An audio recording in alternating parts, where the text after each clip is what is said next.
Well, first of all, I want to thank 40 Plus, and particularly Fred, for having me here. It's a little bit strange to stand here in front of all of you, when normally I actually sit right where you're sitting now, on the right-hand side of the second row. So it's a little interesting being up on the other side. I really appreciated having been able to come here the last, I don't know, I've come here every so often. And how I came to end up being a speaker today was I was going through the evaluation during one presentation a few months back, and I was looking at the bottom of it. Maybe there's a topic of interest, maybe there's something I can speak about. And I thought about it.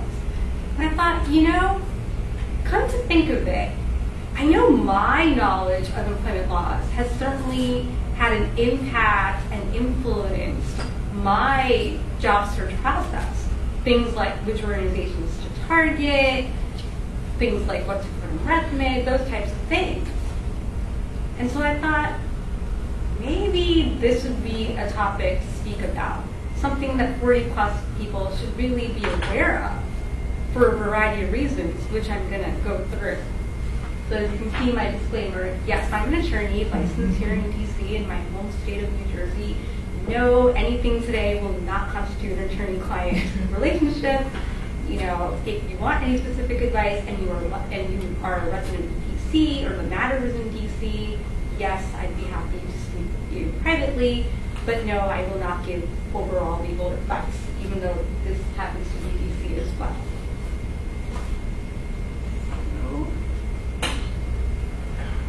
And I guess I should point out, yeah, unlike other speakers, I'm actually not a coach, I'm not an entrepreneur, or any of those seasoned professionals that you see here, typically.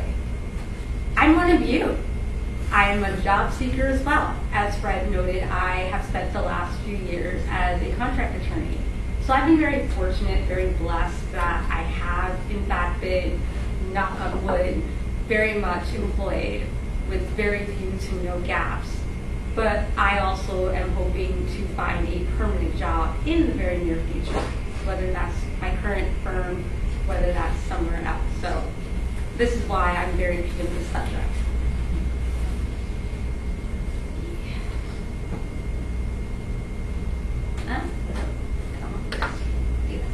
So I thought I'd start off by asking all of you, and I've sort of given away a couple of the answers, I think, that why do you think it's important for job seekers to be aware of employment laws?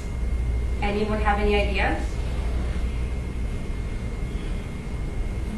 Yeah, well, you know, you're going to be interviewing, they're going to be asking you questions. Certain questions you don't have to answer.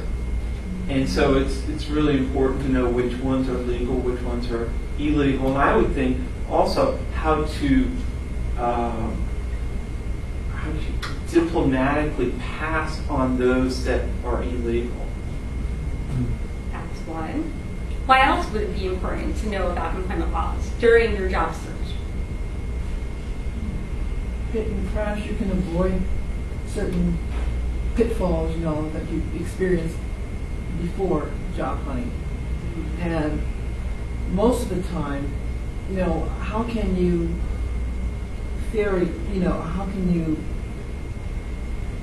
well, sometimes you just have to take the question and ask the question, or have them ask you the question, and you have to answer it the best way you can, depending on how much you want the position.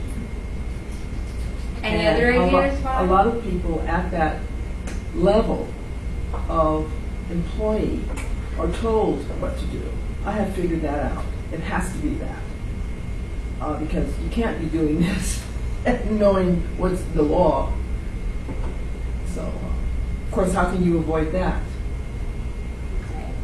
Any other reasons why during the job search process you might want to be aware of employment laws? Yes. I was thinking there might be, and again, this would kind of run into the interview process a little bit. Building, but maybe a different flavor, is on the negative side. You might, in the discussion of what your job entails, if there's the way the the salary structure is structured, or the hours, or the conditions, there might be some red flags for things that really are running afoul of some kind of law, or maybe they're not completely illegal, but they're not being done in the right way.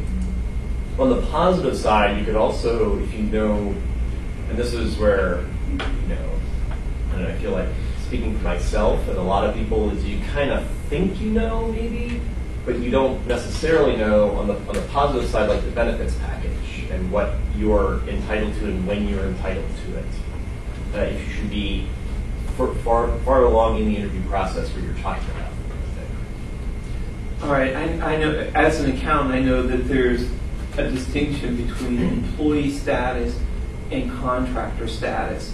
And I think it's important for you to know if you would qualify as an employee, because that would entitle you to the benefits. So I think that would be another important reason why to know employment law. Okay. Anyone else have any ideas? So I think a lot of what you all have spoken to is really more labor law and not entirely employment law. So when I'm talking employment law, I'm thinking about employment discrimination and what are the things that people need to be aware of during your job search process. So, what about research? What organizations you're going to research? We had a recent presentation a few months back, if I recall, where they talked about doing research in your job search process. Well, knowing about the laws might affect which organizations you're going to focus on and which ones you won't.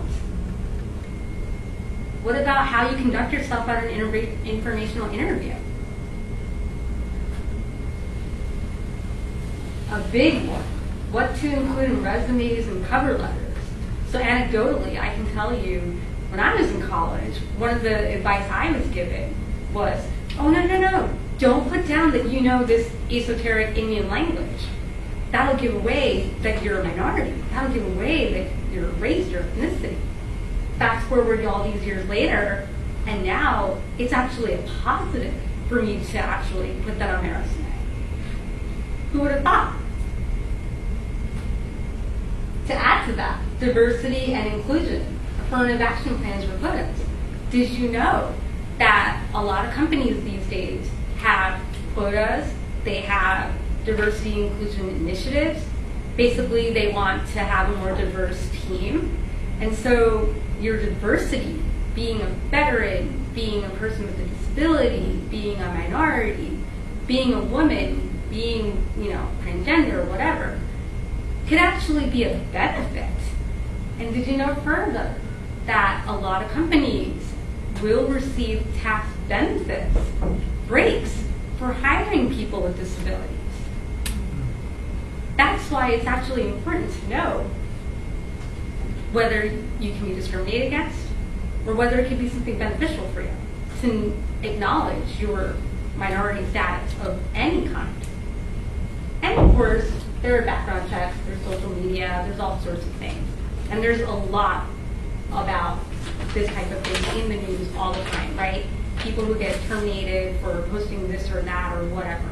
Almost every day I feel like I read stories about this. So it's important to know and be aware of various employment laws because it can very much impact, or you should be thinking about how it may impact, if not now, at least in the future.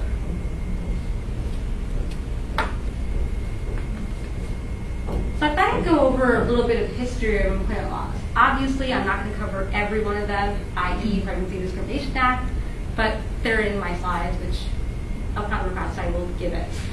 But the big ones that I want to cover are the Civil Rights Act, the American Disabilities Act, ADEA, of course, Family Medical Leave Act.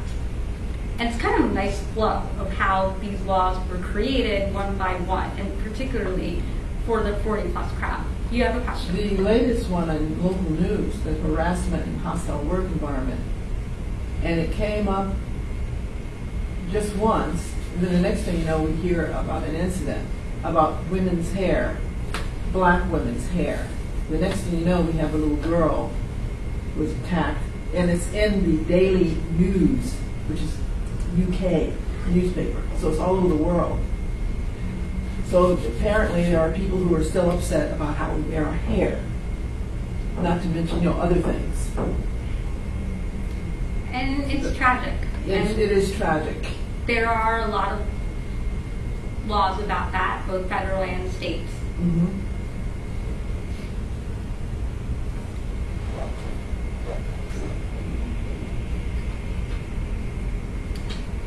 Title VII. This all began in 1964 with the Title VII of the 1964 Civil Rights Act. This act actually established the EEOC, the Equal Employment Opportunity Commission. Notice that it prohibits discrimination on the basis of race, color, religion, sex, or national origin. Notice that it doesn't say sexual orientation. For those of you who are not aware, next week on October 8th, the Supreme Court will be hearing 3 cases involving LGBTQ discrimination. And the question is whether or not they're finally going to equate sexual orientation with sex, therefore giving them strict scrutiny and make them a protected class. Whereas right now, sexual orientation is not a protected class under Title VII. So be on the lookout for that. Title VII applies to hiring, discharge, referral for employment, training, or apprenticeship. But of course, there are exceptions. There's something called BFOQ, bona fide occupational qualification. So if any of the above, race, color, religion, sex, national origin, is actually a requirement to qualify for the job, then that's an exception. Same with national security, same with merit system. Obviously, this is governed under the EEOC, so if there is a discrimination claim, you would file a claim with the EEOC. They would do an investigation, and eventually, if they find it, they will send you a right to sue letter so that you can sue in state court. Question? I don't understand BFOQ or merit system. Can you say something briefly about, So or like a hypothetical example? So BFOQ, let's say that you need, so one of them you could often see are Sunday working, religion comes into play, right? Well, if it's actual requirement, then they can't say discrimination. To work Sunday, if you're required to work Sunday, it's not always discrimination. Correct. Gotcha. Okay. There's been a lot of cases about this. Okay. And merit system, what's Merit system, I'm not too familiar. I would say merit system would be like if there's a merit system within the company. So for example, let's say that there's seniority. So let's say for advancement purposes, someone might be more qualified, but because of seniority, let's say some person who's been there longer will get to advance, and the other person may be more qualified but hasn't been there long enough. okay?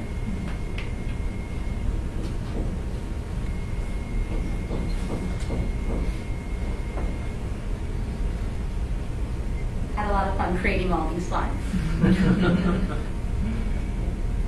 This is the one I think everyone here is going to love. And I was actually surprised in my research to discover that there's actually 2 laws regarding age discrimination. There's one for everybody, not just 40 plus. And then there's this one that's specifically for 40 plus. The Age Discrimination and Employment Act of 1967, better known as the ADEA. And in case you all aren't familiar, there are a lot of employment laws that just have acronyms. Other than environmental law, I can't think of another area of law with a bunch of acronyms for all the statutes. ADEA is governed by the Department of Labor, so if you have an issue, you would bring it to Department of Labor's attention, not the EEOC. It protects certain applicants and employees, 40 plus, from discrimination. It applies to hiring, promotion, discharge, compensation, terms and conditions, which I think some of you were mentioning, salaries, benefits, etc., and privileges of employment. But for some reason, it is enforced by the EOC. I'm not sure why. I'd have to double check that. May I ask why they can still somehow ask about age in an application? How do they get away with that? It must be a reason how they can do that. When they ask you, what is your birth, then some say, what is your birth date? So later they will creep up on the year, but they'll ask month and date. Okay, I've seen that. And then one, quite recently, if you don't answer the question fully, just delete your application. It just tells you right then and there.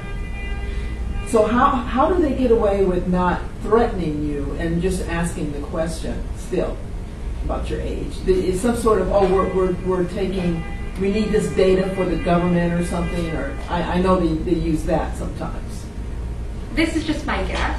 Mm-hmm. If I were to guess, I would say it's exactly that. They need the birth date in order to verify your information, background checks, etc. Okay, that's right. Yes, so they make sure that you're right. You're jumping in. Go ahead. Well, yes, that's true. However, companies have, gone away from asking about age during the interview or the candidate process. Yeah, they try. One of the ways that they used to, figure out how old you were was by asking on the application the date you graduated from high school. Oh, yes, that's another one. Okay? Now, most companies have eliminated that, okay? And once you are hired, then they will gather that information for statistical reasons, etc. So during the interview process, they should not be asking your age or asking any questions on forms that would indicate, how old you are. I mean, generally speaking, especially companies with government contracts, because then they're liable for EEOC audits, which they don't want to have if someone files a discrimination suit. Okay, so that the age thing has changed considerably. And again, there are ways to handle that. You can change your resume so that it's more functional. Oh, yes. So that education is listed below instead of front and center. Yes. On the top. There are ways to get around that. And again, age could also be VFOQ. That's also a possibility. Mm-hmm. Think of things like public service, right? Mm-hmm. For law enforcement, for fire, EMS, all those types of things. You never know. Wasn't there some sort of circuit court ruling a few months ago that said this law doesn't actually apply to hiring? Something along those lines? As far as I know, I'm not aware of that. Oh, okay. And even if it was circuit court, as long as the Supreme Court doesn't rule on it, it hasn't been determined yet. But that's a good point, and I will certainly look into that. Yeah, but you can't get away. I mean, it's like when you're getting ready to submit your resume, then all of a sudden you have to do this long online, then they ask you what year you graduated from college, and so it's like they end up, finding out anyway. So. Yeah, and to go along with that, I think even your Social Security number can indicate Oh, my goodness. what approximate year you were born. So to me, I feel like They're not supposed to ask you that. But then they say, and what is the if they need to background check, that it just turns out a Well, little the asterisk when you punch it in. It's an asterisk, but they can see what it is if they have to. Well, once you're hired anyway, you're going to Yes, fill out that's I-9, true. Your Yeah. pay roll. yeah. so they will verify And benefits. one way or the other. Yes. If only you knew, I would tell myself, oh, they need to know this, and I tell myself, what else am I going to do? Yeah. Yeah. It may seem unfair, but because of so much fraud and identity That's theft true, these too. days, that's I one of the appreciate reasons that. why it's reasonable to inquire about age and to inquire about birth date and all those types of things. The reality is, in the world we live in today, unfortunately, there are a lot of thieves out there. There are a lot of also liars out there, unfortunately. There are people who are desperate enough to take on aliases and all kinds of things that you would never think of or maybe even have considered, decades ago. So unfortunately, there is no way around that.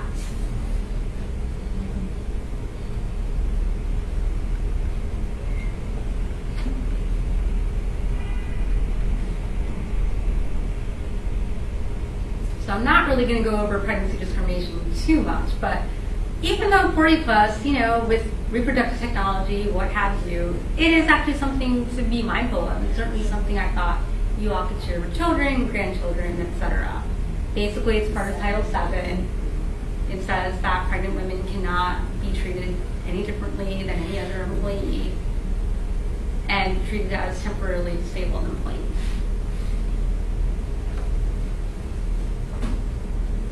And no, they cannot ask you up front if you are pregnant.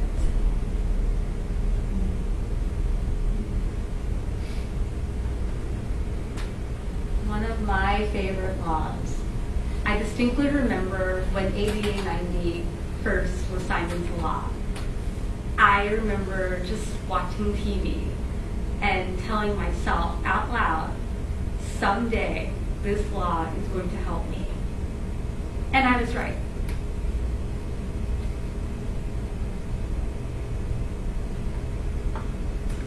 The American with Disabilities Act of 1990 was signed into law by the late President Bush Sr. on July 26, 1990. Title I governs employment for people with disabilities. It defines disability, creates guidelines for reasonable accommodations, and addresses issues such as questionnaires and medical exams. It's enforced by the EEOC. There's a lot of different parts about the American with Disabilities Act. A lot of people have heard about it, but may not be aware of it. And the reason I really wanted to include this for the 40 plus crowd is, the unfortunate reality is 40 plus means aging, and with aging comes health issues, possibly disability, right? I know for myself, knowing about ADA has been profoundly impacting my job search.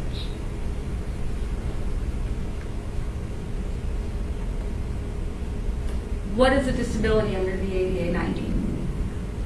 It's a physical or mental impairment that substantially limits one or more major life activity, such as walking, eating, seeing.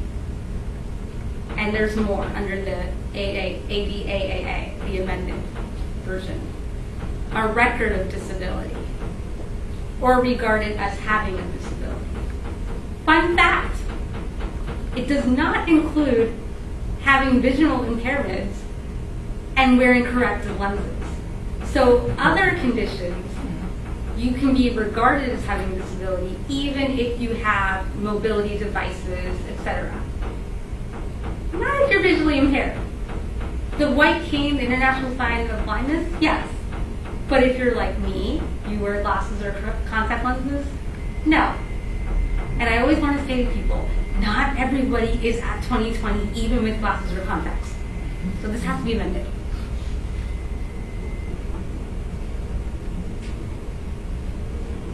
A lot of people have heard about the ADA 90, but very few people are aware that not every organization is a covered entity.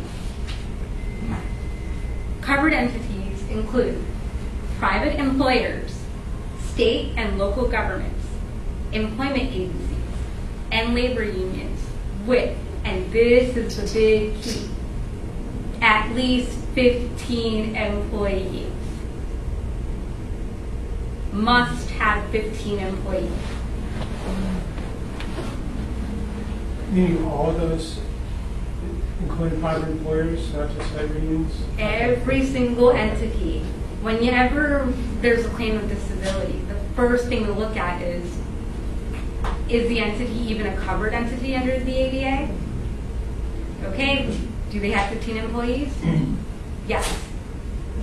If not, nope.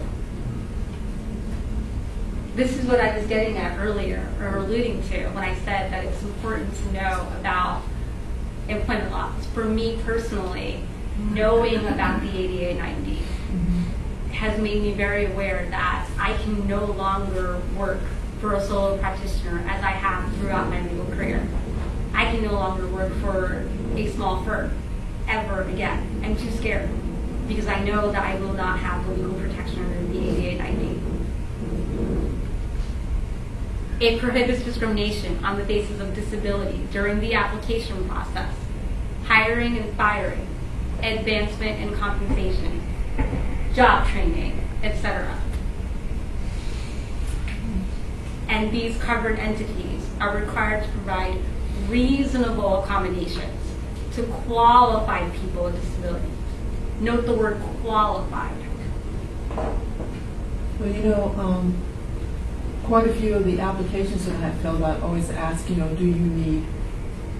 So, a lot of more people are applying or are covered.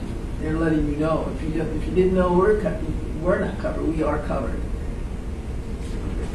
And again, that's one reason. The other reason is the fact that ADAAA has expanded the definition of disability. This is the amended version of it. So now it includes so many more conditions, so many more than previously. And also, again, goes back to the fact that companies are actively trying to reach out and hire people with disabilities. One of the reasons being they do get tax breaks. Oh, yeah. Can you give an example of what a reasonable accommodation might be? For You're people with jumping disabilities? right ahead. Oh. It's going to be in the next couple of slides. They use that term. They use that phrase always. Reasonable accommodations. Mm-hmm. Yeah. The qualifier by the governmental agency union employer of 15 employees, is that 15 FTEs or is it 15 people who are working at any capacity? That's where I've been kind of trying to find out for certain. My understanding is 15 employees, but I think it's 15 full-time employees. I'm not sure whether it's 15 full-time and, so for example, where I currently am, we have contractors and we have full-time employees, and I think only the full-time employees are counted, and that would be why everyone's been struggling to try to get, accommodations, and so far they're out of luck. Right.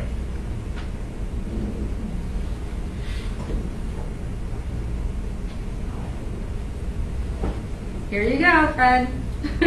Reasonable accommodations under the ADA. And this is what I was saying when I said qualified. Qualified person with a disability is someone who is able to perform the essential functions of a job with or without reasonable accommodations.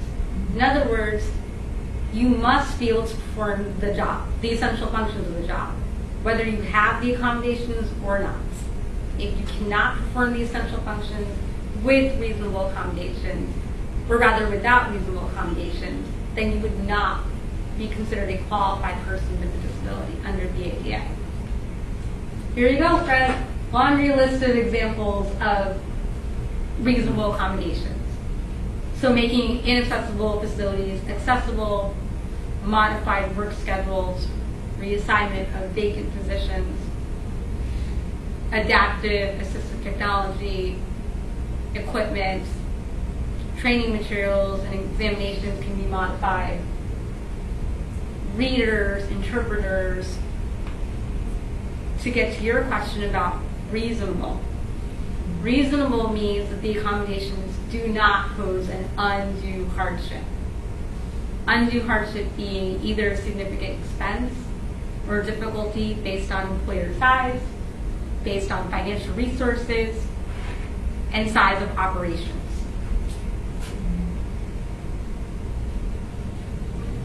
So often employers will try to accommodate, but then when they realize, okay, this is too expensive, they can use that as a legitimate reason to say this was an undue hardship to Rebuilding the entrance, for instance, that's one of them. Yes, when the ADA first came out in '93, under reasonable accommodations, for smaller companies, 50 employees or under, if they hired somebody, say that needed an interpreter or whatever, that they had an added expense, I thought they could apply to the government for reimbursement for that. Is that still the case? That I'm not sure, and unfortunately under the administration, as we know, under this administration, ADA is kind of undergoing some changes, possibly. Yeah, because it's a hardship for a company. I mean, they've had an added expense. So the law stated that they can be reimbursed. for that function. It's not the smaller companies. I mean, if you're a Lockheed Martin or whatever that have offices in all 50 states, you probably can absorb that cost. So, it try to appeal to companies to consider hiring people with disabilities that have the skills to perform the job. And hopefully that still does exist Yeah. today. More than likely, I think it does. Yeah, It probably. makes sense as an incentive. So that's a good point. Do you have a question about reasonable? No, it's pretty good.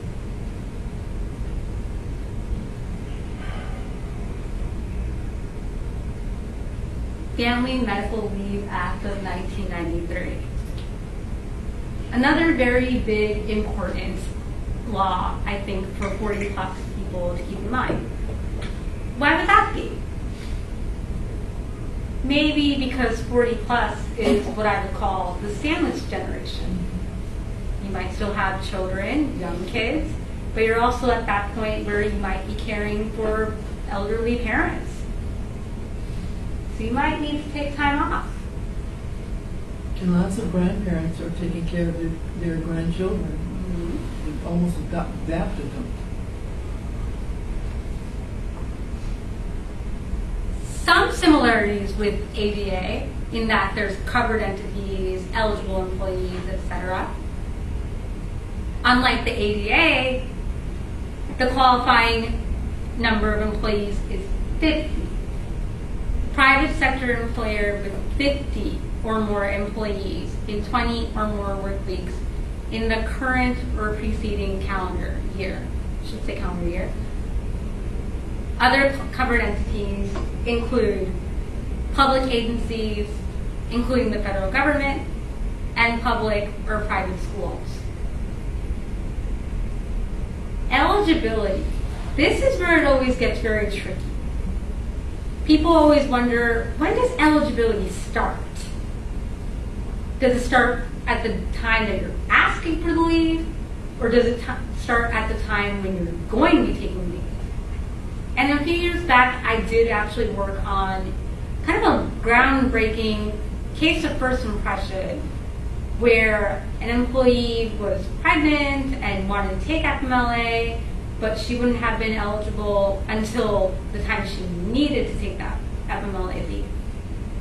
And I think at that time, only the Sixth Circuit had ruled in favor of that concept, that eligibility means at the time that you need to take it. But I believe overall, it actually is those who worked for a covered entity worked for the employer for at least 12 months, has at least 1,250 hours of service for the employer during the 12-month period preceding the leave. In other words, to be eligible, you must be eligible at the time that you seek the leave, not at the time that you're going to take the leave. And this is something new that I had previously not known about until I did the research. Must work at a location where the employer has at least 50 employees within 75-mile radius.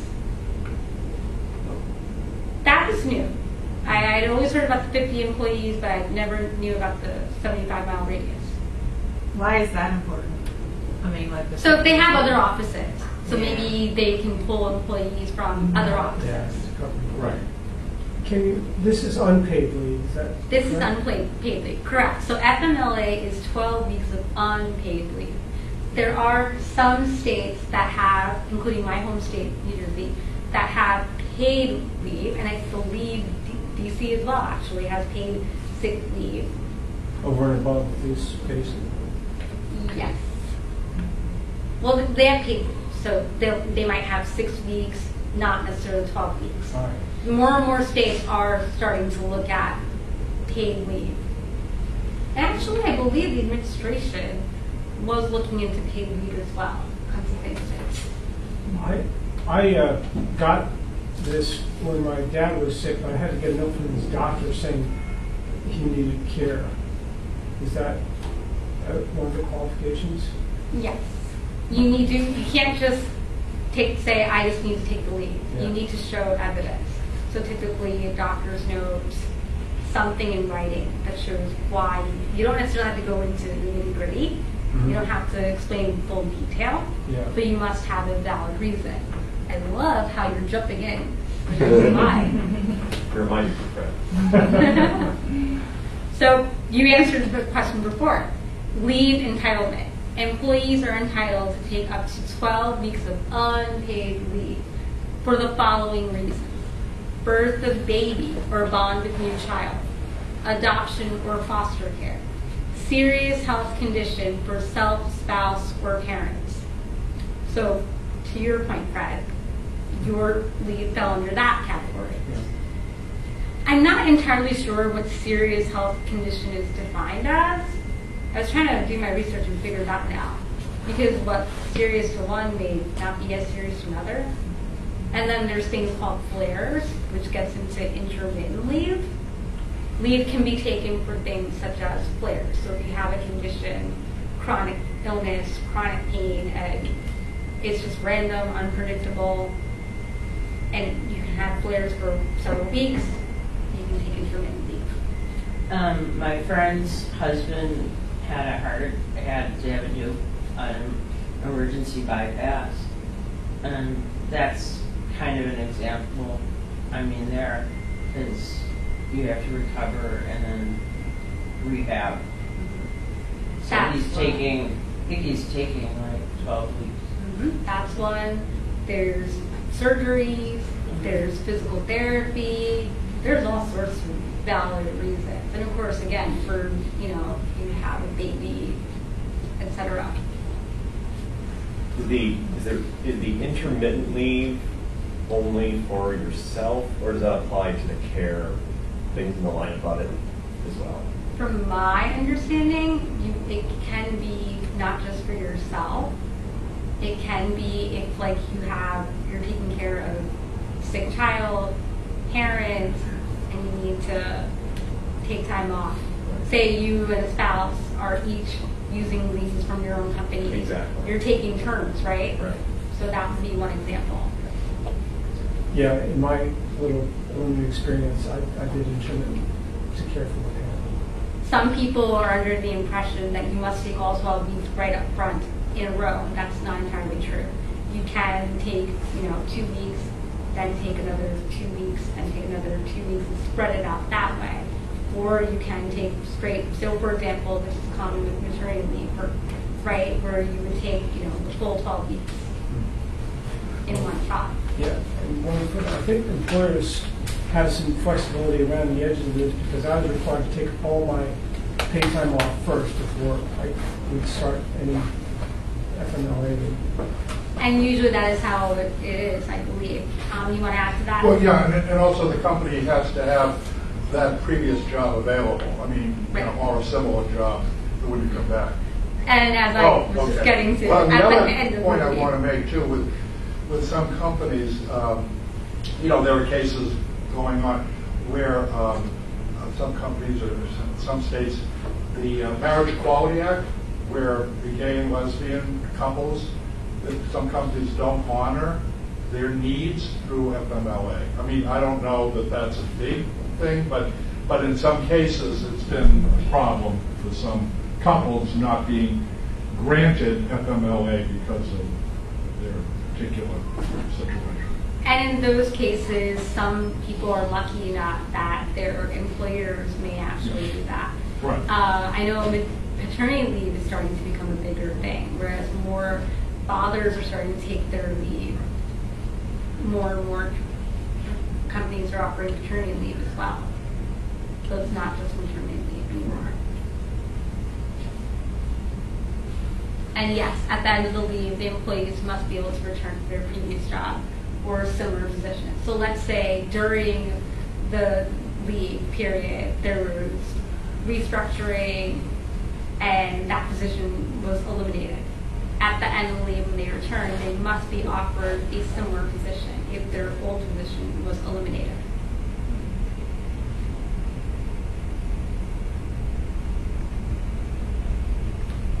I think somebody mentioned bullying before. I did. You did. I figured that, I mean, because of the negative attitudes that I have to encounter sometimes, that it's more bullying. Because I did get the job after all, you know, but there are other things that are going on. And I said, well, this is bullying. You know, I have an article that I have from the New York Times, I've had it for years, about most of the bullying. They never talk about adult bullying, by the way, it's only children. And they said that more women bully each other on the job than any other, not more than their children, for instance. And also, this leads into the big issue, race. I've been trying to deal with, I try to deal with people who are not, they're very concerned with my color or lack of color. And that's a big issue. I've been almost threatened in the ladies' room because, you know, for certain situations. And is there any law that will take care of it? I don't think so. I really don't think so, because race, you know, there's just the racial, your race, not color or lack of color. And you know, in Washington D.C., which they call Chocolate Town, if I were a different color, there would be no problem. I'd probably be working right now. If you go into certain businesses or stores, retail stores, everybody is a one certain color range. I walk in there and get evil looks from the HR people. So is there anything that I can do while I'm there? And I know there's no law or anything that can take care of it. I'm very well with that. For instance, if your supervisor is white, they don't want to get involved in that because it's very tough for them to deal with the other people who don't like a certain employee. So hostile work environment, that falls under no law? Just under Hostile work environment? Mm-hmm. Does that fall under any law, or is that just HR stuff? No, it's just too hostile for them to deal with. You see, if there is a law, it's just too sticky to deal with. So, Benita, is that the case? Well, I wanted to let her finish. Go ahead. Before I answered the question, I've been trying to understand the fact pattern, so to speak. So, first of all, if it's race-based, remember that Title VII of the Civil Rights Act covers race discrimination. That's one yes, thing. that's right. But other people, you know, they're concerned with your lack of color. Or this thing like the hair thing is just kind of like the same thing. It's ridiculous.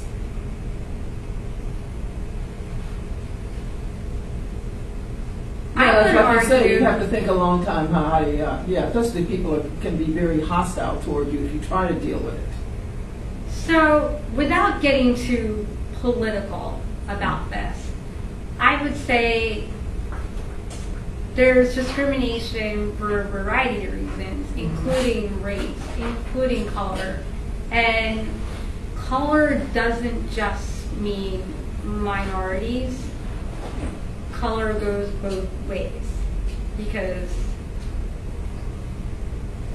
like being a color, reverse discrimination does happen, and it's not any less form of discrimination, is how I would put it. As far as hostile work environment harassment, it violates Title VII, Civil Rights Act of 1964. It violates ADEA and ADA 90.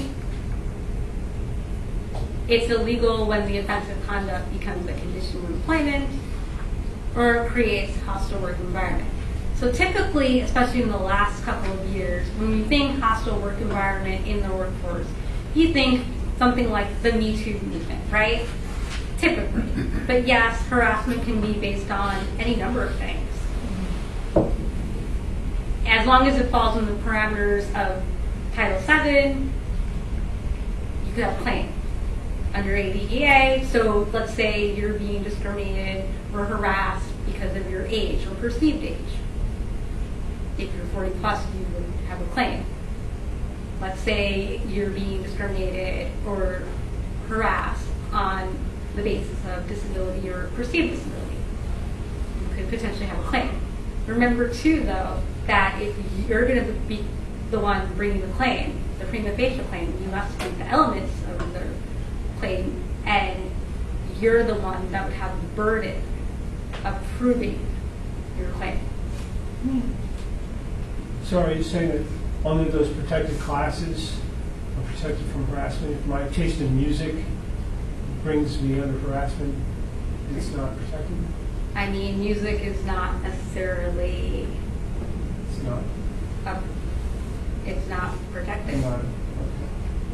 If you could make an argument that, hey, it has something to do with race, color, gender, whatever, or sex, I should say, not gender, then national origin, then we might have a problem.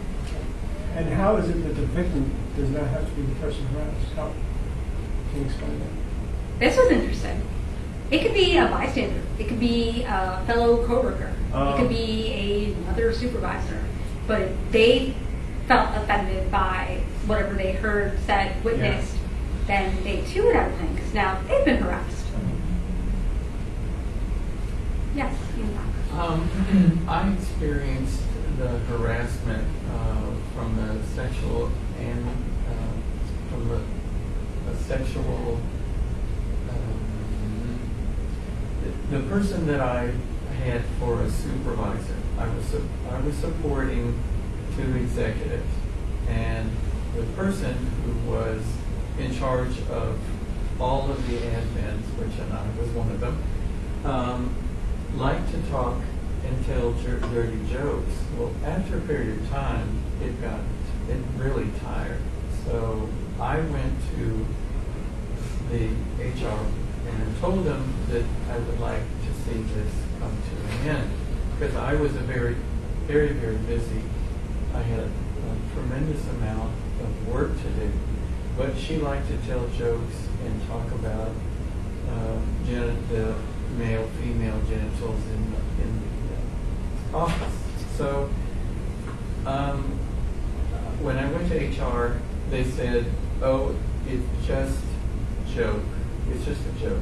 She's not doing anything to it." So I went to the DC, whatever it is, and told them. They said, we'd very much like to hear about what you're doing. But in the end, even though she got reprimanded and that sort of thing, it was not considered harassment to talk about male genitality at the office. And I just found that so hard to believe. But eventually she was terminated. And I just couldn't understand, how can they allow this to go on? I mean, you were very busy. I know I was. And it went on to the point that I said, this is enough. And but again, they said, well, there really was nothing behind it. However, after she was terminated, the particular pages of what is acceptable behavior and what is not was extensively changed. So I thought, well, maybe they're afraid I'm going to take them to the court and get it squared away. But that was what they did. Eventually, I got moved out of the position and sent somewhere else where I was completely away from everyone. I had a job just sitting in a cubicle and doing stuff like that. So, but it's the attorney that I had said, just really, it's a fine line. It really has a lot to do with the company. And if the company says jokes like that are not acceptable. You can be dismissed for it is one thing. Other people say, just forget about it, you know. Don't let it get you bother you. So it really, I found to be where you work. Some places it is. Some places it's very serious. Other places, you know, just don't bother with her. She's just that way. That sort of thing. So that goes back to my earlier point about research. This is why it's so important to do your research about the organizations you're targeting. Company culture can really set the tone. Company culture is something important to look at. Is this the type of company that tolerates this type of behavior? Is this the type of company that is supportive of diversity, that wants a diverse team versus in not being inclusive? Is this the type of company that encourages or supports hiring people with disabilities, or are you the only one? Is this the type of company that has a good balance of sex and age? Is it just all, you know, older people? Is it all just younger people? Is it a youth-oriented culture? If it's a youth-oriented culture, quite frankly, unfortunately, you will see there might be some differences in terms of what is considered appropriate, what is considered inappropriate. All of these are things to look into as you are in your transition and trying to get your next position. And yes, it really does go based on companies. And if you have such an issue, document. It's not legal advice, it's just basic suggestion. Document. With the dates. With the dates, with as much information as you possibly can get. And should you, I was told once that you should send an email to yourself, because that gives it a timestamp, and it shows contemporaneous evidence. Sure, and you also have your sent box as well. Yeah. So you can know if they say, oh, we didn't receive it, it went through, it's in the sent box. Is there a requirement to bring things like this up with their supervisor first before going to HR, or can we just go to HR? So the way it works is follow the guidelines in your employee handbook. Look at what the policy is. Unfortunately, smaller organizations, there may not be an HR department. For example, I had a former employer who regularly made comments, and they were quite offensive. You know, he would make comments about black juries to my African American staff members. You know, called me India girl one time for the fact that I was Indian American. And made just kind of several harassment comments. I had staff members who came up to me and were very upset and pointed out, well, this is ridiculous. How are we supposed to complain and follow this procedure when he's the one that's doing it? Our manual said that we had to bring any of these issues up to him. Yeah. That gets a little tricky. You almost have to, because then you can say, well, you're on notice. I would suggest, again, not advise, but suggest that you also get in touch with, you know, BC Department of Human Rights and things of that nature. What did you do in that situation? I left it alone, except for the one time when he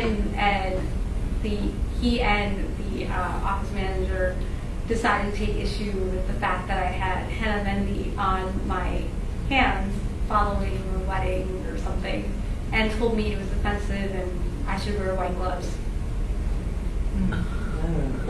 I then pointed out, so if my sister gets engaged, are you seriously telling me that I'm going to have to choose between job and that? Wow. They didn't realize, they finally realized what I was alluding to. I did tell my supervisor, she was the COO of the organization, and she said, you've made me aware of it, but what you need to do is document everything. And she said, that's about all I can do to help you. Eventually, she said, you may want to go up to HR, show them what has been going on, and let them make a decision. So, because the HR president didn't think this was very, thought it was just something very small. Well, what ended up happening was when the president of the hospital found out about it, he was terminated immediately. But that was because she had a different view on such things going on in the workplace for such a renowned hospital, that this would be going on. She wanted no problems. She wanted no suits. So he was terminated and couldn't understand why. But that's what she told me the very first thing. You made me aware, document, and then that's what HR is here for. So if they don't, she said you have other options. Get your own attorney. Get I've forgotten what it's called, EEOC. She said there are a lot of things you can do. I can't help you. She made that very clear. So typically what would happen is that you need to follow the grievance procedures in your employee manual. That way you can say, look, I followed everything and did everything the way I was supposed to do. So they have that documented, and you have that documented with dates, as Tom correctly pointed out. Follow all the way out. HR, you have to keep in mind that Human Resources Department isn't really for the employee, it's really for the employer. You have to follow up and go up to HR, but typically they don't want to deal with it. They try to sweep things under the rug. They might deal with it in the way of restructuring, etc. Seems to me that that's what happened to you, that you were moved to a different position. That would also fall under the category of retaliation. If that happened directly afterwards in response, I would arguably say that that was retaliation for bringing anything. The top person eventually came over and told him, you're out of here, and that sort of thing. He did it. But that was at the president's desire that he be removed for not doing anything. When she found out about it, the president was furious that nothing was done. But my boss couldn't step in. Well, and unfortunately, what a lot of employees have found themselves in that position to doing is they literally go to the top. They will go all the way after HR, all the way to senior executives, all the way to CEO, president, whatever. Anyone who will finally listen. And sometimes, as in that case, it actually works. Other times, you have to use the law. And if you're not time barred in any way, you would look to see EEOC.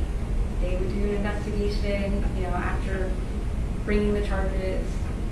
They would then eventually give you the right to sue letter.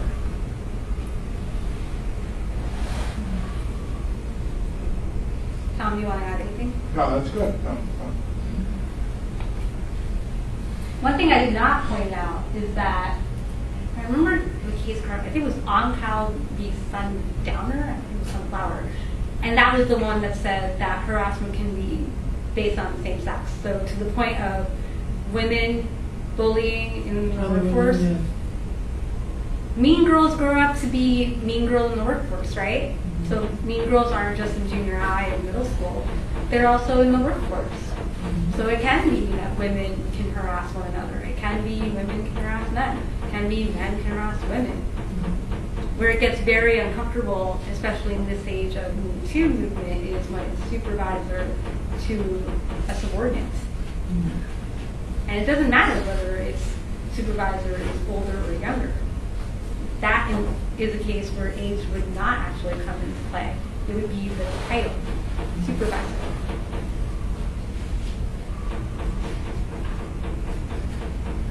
Before you move on, could you just touch on the significance of the right to sue letter, how that what step is that in the process? So what happens is you file, you feel that you're discriminated against based on whatever falls under Title VII. So then you would contact the EEOC.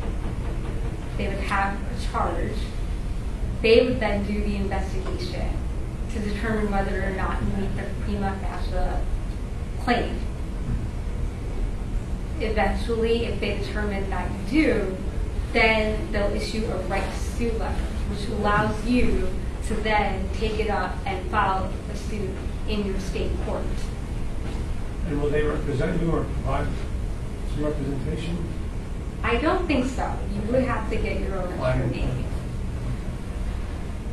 And that's this point of where those emails that you sent to yourself with documentation, that's Crucial. those to the EEOC. Yes, and there are timelines to maintain and What is adhere the to. You statute can't of just, limitations? there are statute of limitations. I forgot the exact one, but I believe there's more information on that. Okay. And I did put EEOC speaker notes and whatnot. I was trying not to jam it too much. I think a lot of companies, I used to be a reporter, and I think a lot of companies really try to head it off before that point because it is public. And if the EEOC says, yeah, right to sue, that looks really bad for them. It does. There are claims every year for discrimination. What percentage actually is found to be meritorious, I'm not sure. I know that in recent years, the claims have gone up. Certainly during the Great Recession, claims went up, skyrocketed. So I think it varies.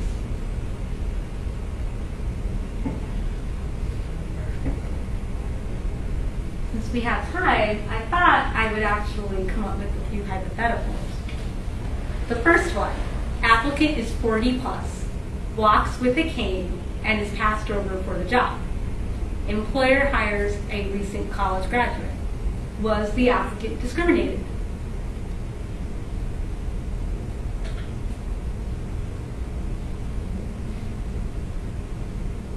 And that depended on what the job was.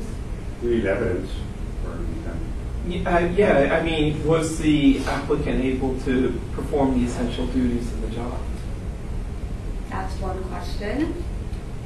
So in this scenario, applicant is 40 plus. So college graduate means, could they have an ADEA claim? Well, recent college graduate does not have to necessarily mean someone who's in their 20s. You can go to college at any age these days. So maybe not. Well, the issue is who had more experience for the position. Could it be that it's a qualification issue? Yeah. Exactly. See, in this scenario, someone would say, oh, I was discriminated against. First of all, because of disability, then of course because of age. But if you notice, not necessarily. Because recent college graduate doesn't have to be 20-something-year-old anymore.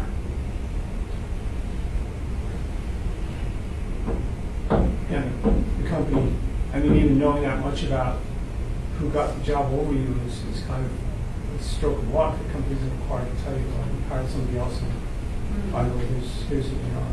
But there have been cases where people have found out either that someone was younger than them, and so now they want to make a claim for age discrimination, or because of race, or whatever. In terms of 40 plus, you can make a claim age related if the person that was hired over you was in fact younger. If they were older than you, or your same age, that would not be age discrimination. Well, what if the person that they did choose was the person that they really wanted, not based on education? The individual might have had a PhD in something which is what they really wanted, and or 5 years of experience. I mean, it doesn't mean that just but happens to have a cane from an accident. So it's not to say that the person who is 40 is discriminated against. It's just that this person had all of the credentials they wanted to find. Right. So one of the things that particularly 40-plus people find themselves in this position is that often people have been working at the same company for 20, 30, whatever years, right? Same company, and like one of my neighbors, for example, never went to college, but just worked their way up, something that arguably doesn't really exist anymore, right? So a lot of times, if you're 40-plus and you never went to college, despite the fact that you've had all these years of work experience, the fact that you don't have that credential, that degree, can work against you. And so this is where that comes up. You can say, hey, I was discriminated, but no, not really. They just wanted someone who had the bachelor's or the master's, the PhD, what have you. Next one. 40-plus applicant answered yes to the question of needing accommodations for a disability while applying for a job at a small organization with 10 employees. The reasonable accommodations would require employer to modify the facility. The modifications would cost the employer $25,000. Employer decides to hire someone who doesn't need the accommodation. Did the employer violate any laws? Tom's shaking his head no. Right. And why is that? I see 10 employees. Fewer than 15 employees. Yep, exactly. And of course, they could actually argue, hey, this is a new hardship. And the last one. 40-plus applicant needs to take time off periodically to take care of aging parents. The organization has 51 employees, and the nearest office is 80 miles away. Can the prospective employee take time off? Well, the way I look at that is the 75-mile rule. Mm-hmm. But that doesn't mean they can't take time off. It depends on the organization and how they have things structured in their employee manual. Correct. So they might not be eligible for FMLA, but if they have time off, if they can use personal time, sick time, vacation time, they can take time off that way, as per whatever the organization allows. I'm sorry, I had to run and get a tissue, so I missed. The second one, was that the 15 employee rule? Mm-hmm. Yep, okay. it says 10 I'm just asking. employees. Yeah, okay. So for example, I've worked for a lot of solar practitioners throughout my legal career. Not sure why, but that just keeps happening. And because of my own personal situation, Me too. knowing about employment laws, I now know throughout my job search, I've been very clear about one thing. For a variety of reasons, including bad experiences with these solar practitioners, I will never, ever, ever in a million years ever work for a solo practitioner or an organization that has less than 15 employees, and quite frankly, less than 50 employees, because I know that I want to have that protection under the ADA and under the FMLA. Age discrimination question. Sure. So as an individual, I sent off my resume, and the companies can't help but know approximately how old I am. And if they don't, give me an interview, I'm expecting some of these companies probably just didn't want someone my age. What is the? There seems to be no recourse. Is that the case? There's no way of knowing unless you find out some other way that was in fact the reason why you never got a call back. Yeah. There's really no recourse. Employers can, make their decisions willy-nilly almost. Yeah. I have a question that kind of goes across a couple of things. I mean, I'm sorry if this sounds jumping around the bar. I'm doing the best I can. I'm part of a housing HUD thing, and periodically we get notification. But they put this through the Fatherhood Initiative, and what it was a link up to get computer training. So the thing is, the organization that does the computer training, Perscolas, was hiring people to do, was training in IT in terms of hardware or cybersecurity, but if it was cybersecurity, you needed basic experience, which you wouldn't have, unless you were dealing with this a couple different ways. But this is what happened to me. I go in for the interview, and my resume does have some gaps in it. And I had a traumatic head injury in 1980. So I'm trying to remember exactly how this happened, but the result in the interview was them asking me like how I could get there. There were a lot of questions that seemed to go back to or relate to my disability. That's where this is coming from. And I did get passed over, but I thought that the questions were inappropriate. But the problem was it was for getting a spot in the class for the school. So I didn't really know if this was a hiring thing or a school thing, or, somewhere on the spectrum it should have been covered. But I couldn't really be specific because it was a competitive application. There were, less spots than people applying and stuff like that. So I didn't get a call. They told us they were disorganized. They said, yeah, we'll call you off. You have to be here Monday because the class started Monday. So, I don't know what's going on. Because they didn't call me. I don't know if they called anyone else or didn't call. I just know that I was not in that class.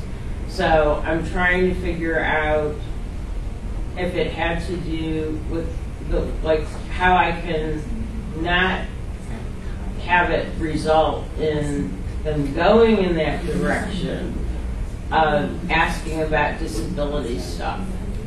And I have 2 college degrees. One's Bachelor of Science in Legal Studies through UMUC, and the other one's College Park and GW.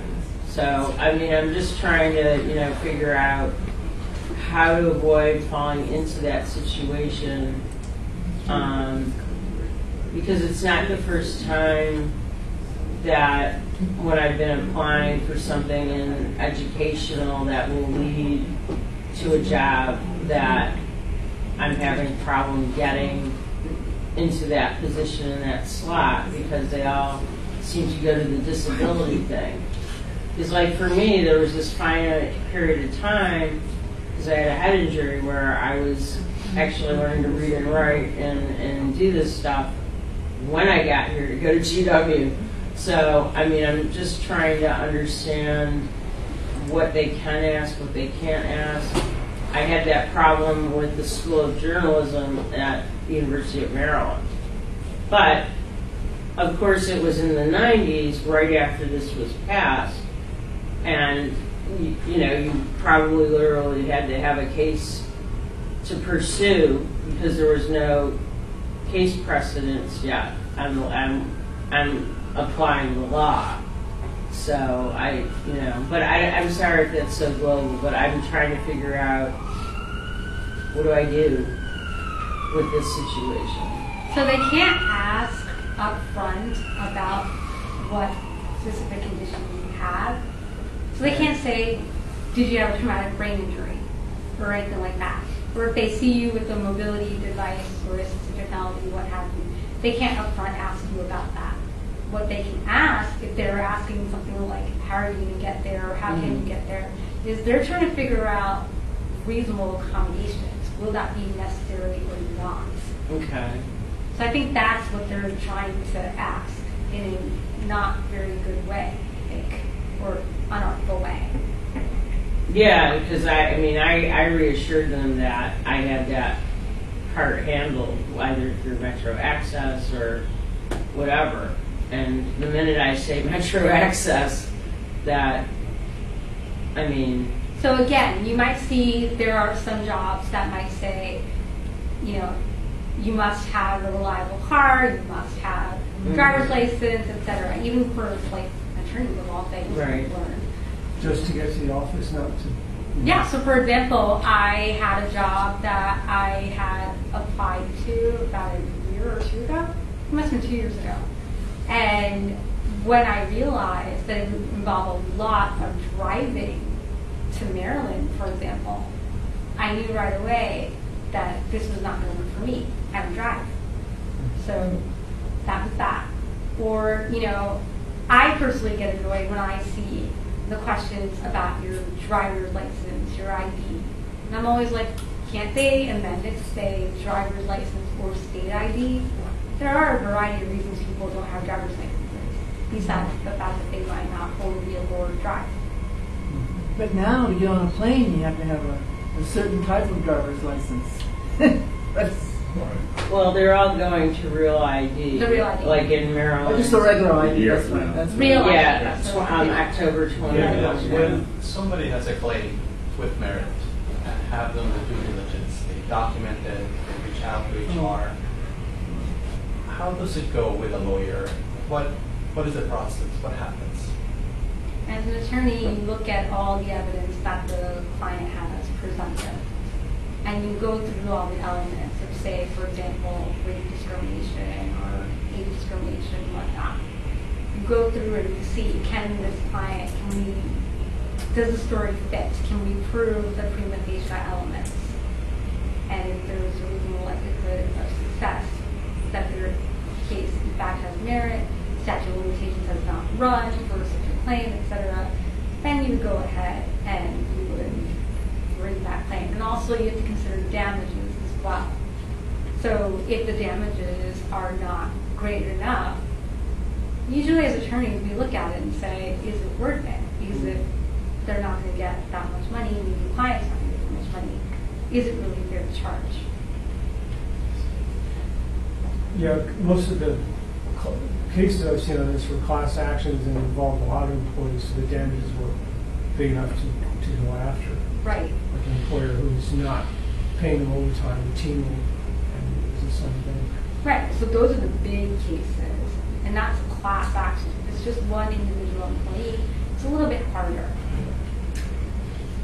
I wanted to sort of follow up on that line. So overall, kind of looking at all the information you've presented here, and the general area of employment law. When you're in transition, this may be a little bit different if you already have a job and there's an egregious situation. But if you're in transition and you're going through the interview process, let's say, or the application process, and you see red flags about something, there might be age discrimination based on questions that are asked of you, or information that you're being asked to provide, or you maybe you have an interview on site, and there's things in that environment that suggest that there would be some kind of discrimination going on or whatever. In the transition process, it seems like the easier solution is to just not pursue that application any further and go somewhere else. So my question is, because pursuing the legal recourse seems to be a pretty arduous path, unless, as Fred mentioned, unless you somehow can find a class action suit that's perhaps already existing. So what are the things to evaluate then about? I mean, that's probably a multi-year and very time-consuming and financially possibly costly endeavor. Again, I think you almost answered your own question. Look at the culture. If you're seeing red flags, you'd have to do almost a cost-benefit analysis. Okay, well, if this could be a good fit in terms of my skills, and if the salary and benefits are going to be what I want, will it be worth it? Can I tolerate working in an environment where I'm seeing these types of red flags? Do I want to be in an environment where I see these red flags? So for example, for me, being a minority, every job I've ever had, unfortunately the question that comes to my mind is, I look around the room, I see what the demographic looks like, and I see what the diversity is or lack of, and I almost end up asking myself, was I hired because of merit or to color the rainbow? Is it color the rainbow and merit? It's a very uncomfortable position to be in, but it's actually something that I take very seriously. So if you see a pattern of discrimination and that makes you uncomfortable, then that's basically your gut instinct telling you something. You know what? This isn't right for me. Now, if you can tolerate it, let's say it's the only thing that's out there, you're tired of waiting and waiting and waiting, just take it temporarily, and then, move on to someone else. You can do that too. It really comes down to personal choice, I think. Yeah, your suggestion about researching the company, that's a big takeaway for me, and realizing it's maybe worth more time up front for me before going through jumping through all their hoops. My experience was, my last job, I worked for a smallish company with a lot of young people on the tech side, but my boss, the guy who hired me, was older than me. And then the company was taken over, and he was ousted, and my job got changed a lot. And now I'm realizing, their ageism maybe played a part in it. It could have been something, or it could have been another valid, reasonable reason. It could have been cost. It could have been going in a different direction. Yeah, they should. All kinds of things. I think a lot of times as job seekers, we get frustrated while we're in transitioning. And when something doesn't go our way, our inclination is to think that the world is against us, that we were turned down because of something about us. And we tend to overlook the fact that there are lots of variables in the hiring process, including what the employer wants and the employer needs. And it's hard to not take it personally, but unless we have concrete evidence that we were in fact turned down because of something about us, our race, our religion, our gender, our color, our perceived disability, our age, we almost have to just move on, I would say. Okay, I'll try to.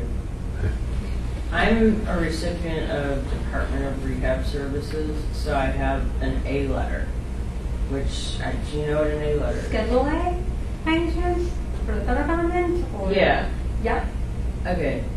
So, I haven't done an application in terms of federal government for ever, because way back, I could never pass those OPM tests and stuff like that, the clerk or whatever. I definitely needed extended time. So I'm trying to figure out, if I do an A application, is it going to flag all those questions? Is it like in court, you opened the issue up, so therefore people can ask questions? Or is it, no, they really, there's that aspect. Another aspect is I finally got an educational neuropsych done so that I can get time and a half and stuff like that.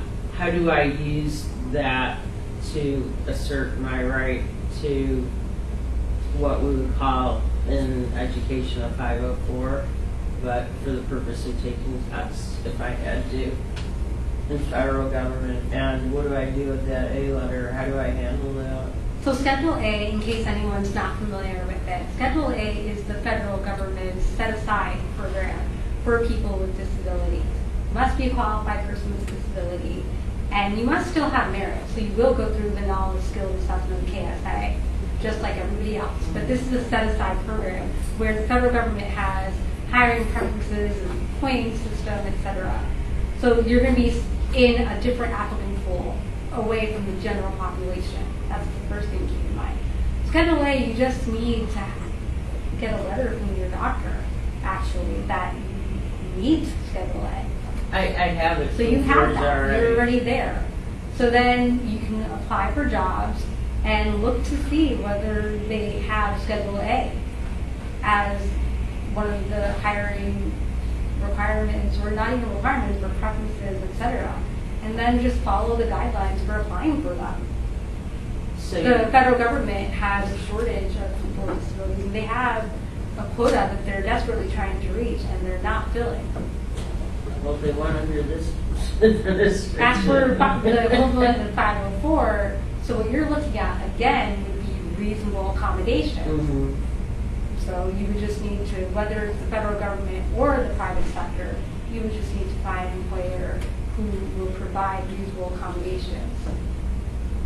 Is there like an office you send that stuff to and apply for the, like an office that handles that stuff with the testing, or? That I'm not sure. Okay, I just didn't know if you knew. So I shouldn't necessarily, with an A letter, be worried that it's a flag. Everyone with the A letter presumably does have a disability. Right. So it's not going to be some red flaggy type of thing. They might make sure, absolute certainty that you do, but no one's asking what condition you specifically have. It is very rare that any employer would ask what specific condition you have in this age of lawsuits, Okay. litigious environment. Okay. At that point, I think our time being up, I think we need to wrap up the formal part of the program. Anita, thank you so much for your presentation.